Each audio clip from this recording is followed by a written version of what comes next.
অনুমতি দিলাম, video 1 second কাটা হবে না। কত রোস্টিং করতে পারো করো, আমার ভুল হলে ক্ষমা করবে। হ্যাঁ এইটাই তো বই নাকি? জি জি জি। অনুপ্রেরণার আরেক না। জি জি। হ্যাঁ সমাজে একটা দায়িত্ব আছে না আমাদের, দায়িত্ব থেকে হইলেও কথা বলতে হবে।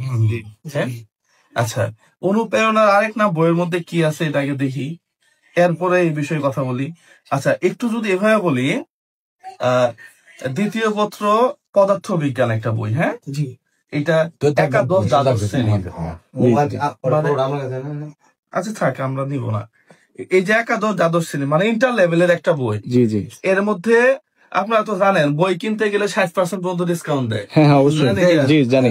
তার মানে এই বইয়ে যদি 50% ডিসকাউন্টও থাকে, হ্যাঁ মাত্র 600 টাকা মূল্য আছে। মনে করেন ডিসকাউন্টই নাই, তারপরেও এই বইটার মূল্য হচ্ছে কত? 600 টাকা। 600 টাকা। কি আছে দেখছেন? দুনিয়ার যত হাবি জাবি আছে, পদার্থ বিজ্ঞান মানে কি, যে পড়ে সে বোঝে। জি জি। যার ভিতরে কি মাল আছে। জি হ্যাঁ হ্যাঁ, এই দেখেন অবস্থাটা দেখেন। এই বইয়ের দাম যদি মূল্য 600 হয়, এই বই কিনছে 300 টাকা দিয়ে। অবশ্যই। আমার ছোট ভাই পড়ে, লাভ করছে না এর মধ্যে লাভ করছে, অবশ্যই লাভ করছে। এখন এই বইটার দাম হইতেছে 1000 টাকা। অনুপ্রেরণার আরেক নাম বলেন আপনারা। ও আমার বন্ধু, ও আমার ফ্রেন্ড, ওর সাথে আমার খুব ভালো সম্পর্ক। আমি ওর সমালোচনা করার জন্য আসলে ওকে নিয়ে আমার কথা বলার কোনো দরকারই নেই। কিন্তু এই যে দেখেন একটা বইয়ের মধ্যে এখানে কি লেখছে, এক আকাশের নিচে দুইটি বিচ্ছিন্ন দেহ, পরিপূর্ণতার ডায়েরি খুলে পড়ে নিকেহ, নিঃশ্বাসে বাঁচে দেহ, বিশ্বাসে মন, হৃদয় ভাঙার গর্জন শুনতে পাবে কজন। আচ্ছা এই যে 4টা লাইন, একটা পাতায় 4টা লাইন না? জি জি জি। হ্যাঁ এই 4টা লাইন গুগলে ট্রান্সলেট করে গুগলে বাংলা দিলে ইংরেজি হয়ে যায়। কি বলে তো আমিও করছি, বিএসসি ইঞ্জিনিয়ার। আমি কয়েক দেশে ট্রেনিং আছে আমার। আমি 14 দেশের মধ্যে ফার্স্ট হয়েছিলাম। এই যে গুগলে দিলে ট্রান্সলেট হয়ে যায় নাকি, লিখে দিলেই শেষ। এটা কোনো বিবেকে কোনো মানুষ, এই যে 4টে লাইনের একটা বই, এই পাশে 4টে লাইন, এই পাশে 4টে লাইন নাকি, জি জি জি, একটা পাতার মধ্যে লাইন আছে 4টা, এটা কোনো কথা হইলো? এই যে এই বইটার দাম 1000 টাকা হয় কেমনে? হ্যাঁ এই বইটার দাম 1000 টাকা হয় কেমনে? কয় পৃষ্ঠার বই এটা? এখানে আছে 63, আর এখানে আছে কত?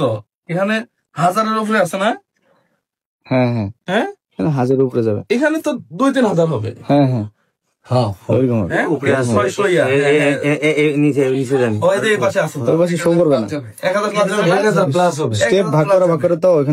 কত ধরনের গণিত আছে। তাহলে এই যে আপনারা অনুপ্রেরণার নামে ও যে ধোঁকাবাজি করতেছে, ও মন খারাপ করলে আমার কিছু নাই। আমি চাই ও ভালো কিছু করুক। আমি চাই ওর যে ফেস ভ্যালু আছে এটাকে কাজে লাগায় ওই 11টা ঘর করছে না, কৃতজ্ঞতা জানাই, তোমার সেলুট জানাই আমি।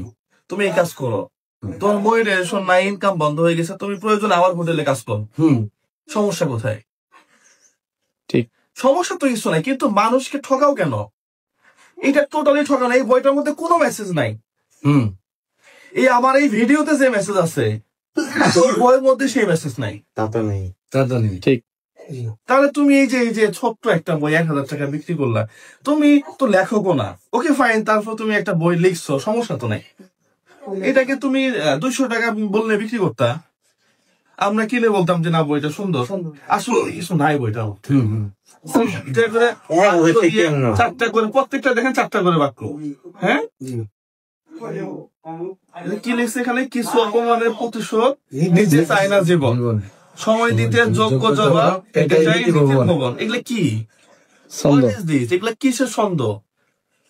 এগুলো গুগলে সার্চ দিলে কয়েক হাজার আসবে। তুমি সার্চ দিয়ে এই বই আমি যদি থাকি, আমি বড় করে বলতেছি না, এই বই খালি বসে খালি মাথার মধ্যে চিন্তা করবো, এই বই 3 ঘন্টার মধ্যে লিখে শেষ করে ফেলবো। এরকম বই পারবেন ভাই? জি ভাই।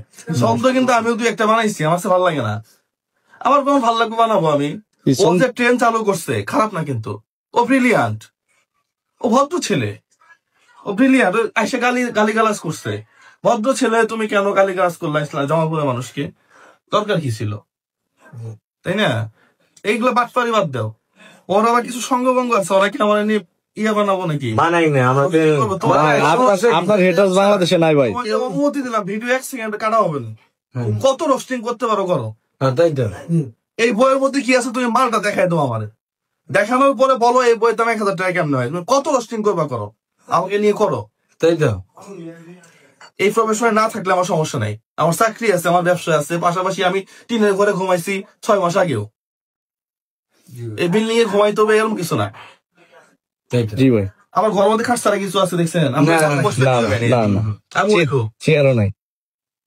আমি সাইকেল চালা অফিস করার লোক, ইনকাম বন্ধ, সব বন্ধ করে দেবো। আমি রেস্টুরেন্ট করছি না একটা, আমি রেস্টুরেন্টে খাসির রান খাওয়াই। ওরা আমারে বলে ভাই কি আপনি ওই যে মেরা টেরা আসে না দুর্বল খাসি, ওগুলো কম দামে আমি রাতের বেলা দিয়ে আসবো। এটা আমি কখনোই করবো না। তাই তো, রেস্টুরেন্ট বন্ধ করে দিব, সমস্যা কোথায়?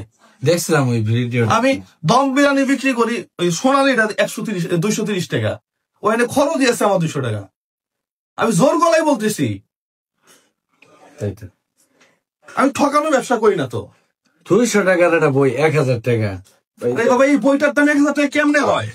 মাঝখানে একটা প্রশ্ন, আপনি কি তাতে কি মানে ধর্ষক বিল্লালকে মানে এই দিক থেকে তার আগে মানবিক কাজে বা সে আগে হোটেলের কাজে বা মনিটাইজেশন চলে গেছে, সেক্ষেত্রে কি তাকে কি মানে ব্যাক করে আবার সে স্বাভাবিক জীবন যাপন চলার জন্য বলতেছেন? মানে আপনার আমি অভিজ্ঞতা থেকে বলতেছি। তুমি যদি চলতে না পারো, ইনকেস হয় না মানুষের হয় না, এখন এই ফেসবুক আর্নিং বাদ হয়। আমি তো এখনো চাকরি করি, আমি চাকরিতে আবার কন্টিনিউ করবো, ফুল দমে কন্টিনিউ করবো, আমি ব্যবসা করবো, কিন্তু চিটারি করবো কেন?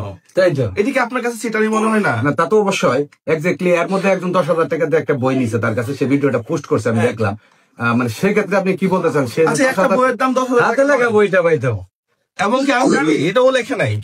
এই বইগুলো দিয়ে লেখায়, লেখানোর পরে একটা হাতে লেখা বই 10,000 টাকা কেমন? আচ্ছা, আর আপনি আমাদের জামালপুর জেলার ইসলামপুর থানার কৃতি সন্তান, আপনার জন্য দোয়া ভালোবাসা রইল। কিন্তু সে যে জামালপুর জেলার যে ভাষাটা ব্যবহার করছে, সে থেকে আপনি কন্টেন্ট ক্রিয়েটর হিসেবে, সে আপনার বন্ধু ধর্ষক বিল্লাল, সেক্ষেত্রে আপনার মানে মতামতটা একটু। আমি তীব্র নিন্দা জানাইছি কয়েকটা বেশি। হ্যাঁ আমরা দেখছি। আমি বলছি কখনোই না, তুমি গালি দিবা কেন?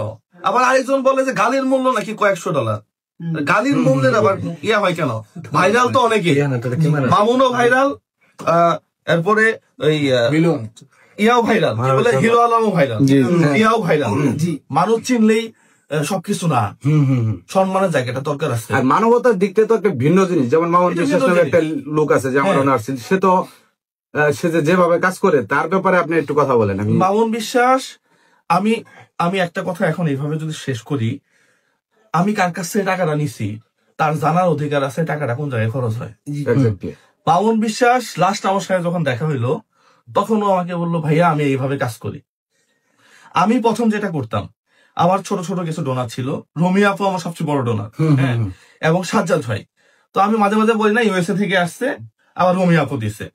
তো এরা সবসময় বলতো যে ভাই নাম বলার দরকার নাই, তুমি তোমার মতো করে দাও। আমি কি করতাম, লিঙ্কটা পাঠিয়ে দিতাম তাদেরকে, আপু এই টাকাটা এখানে দিছি।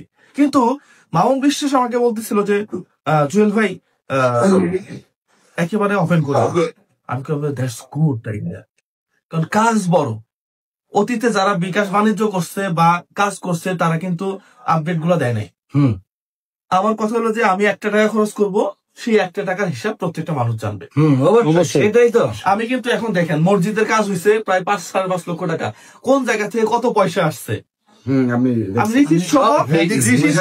স্ক্রিনশট দিয়ে দিচ্ছি। এখন কথা হলো, আপনি এজ এ মানুষ হিসাবে অতীত থেকে শিক্ষা নিয়ে আপনাকে সামনের দিকে আগাইতে হবে। অতীতে যারা ভুল করছে, সেম ভুল করলে আপনি টিকে থাকতে পারবেন না। ধর্ষক বিল্লাল সেম ভুলটাই করতেছে। ও তার ইমেজ কে কাজে লাগে, এই যে 1000 টাকার বই ভাই এখন 1500, কালকে লাইভে থাকে 1500। যে এই বইটার দাম এর চাইতেও বেশি বাড়তে পারে, কয়েকশো ডলার হতে। বাংলাদেশের মানুষ তো বোকা, ইমোশনাল নিয়ে খেলতেছে। ঠিক আছে, যাই হোক, অনেক কথা বলতেছি। ধর্ষক বিল্লাল আমার ক্লোজ মানুষ, ওকে আমি মানবিক কাজে আসার আহ্বান করতেছি। পাশাপাশি এগুলা এই যে প্রতারণা, যেগুলো এগুলো প্রতারণা ওয়ান কাইন্ডস অফ, আমরাও কিন্তু ভাই যাই, এগুলা ভক্ত আমরা একজন। আমি নিজে ভক্ত, হ্যাঁ অবশ্যই। আমি বলতেছি তো এখনো, ও আমার ফ্রেন্ড, ও আমার বন্ধু, ও আমার শুভাকাঙ্ক্ষী, আমি এখনো বলতেছি। কিন্তু ওর এই লাইনটা আমার ভালো লাগেনি। Thank you so much.